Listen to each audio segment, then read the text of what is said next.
Débrief de l'étape du jour du côté du Tour de France, étape numéro 2. On allait du côté de Boulogne avec une étape qui a eu une première partie de journée sur un rythme plutôt lent. Pourquoi on avait du vent de face? Ce qui fait qu'on a eu un rythme qui nous donnait une arrivée vers 18 h pendant très longtemps. Et puis après, le rythme s'est accéléré. Et ce qui fait qu'on est arrivé vers 17h35. Un final où on savait qu'il allait être spectaculaire avec pas mal de difficultés au programme, notamment dans les 10 derniers kilomètres. Et ça a commencé par des accélérations, notamment la Groupama FDJ qui a décidé de prendre ses responsabilités, d'emmener le peloton dans la première côte, dans ces 10 derniers kilomètres, qui a fait mal vraiment. Mais le problème, c'est qu'ensuite Romain Grégoire s'est retrouvé un petit peu esselé.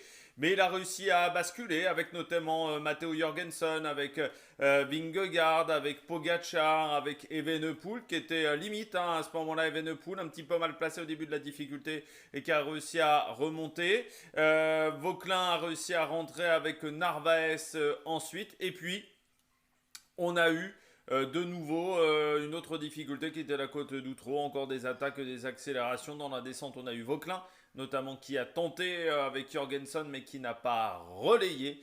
Et puis, on s'est retrouvé avec un sprint, même si Lipovic a tenté sa chance à un moment. Et sur ce sprint, Van Der Poel était imbattable aujourd'hui.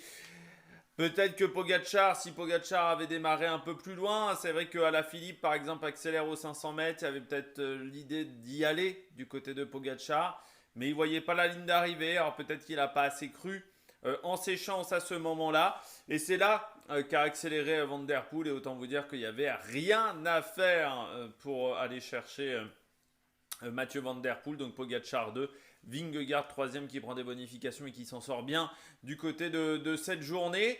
Les grands perdants du jour, c'est Ineos. À la fois Carlos Rodriguez, à la fois Geraint Thomas, on a perdu du temps, on s'est retrouvé dans le groupe avec Jasper Philipsen.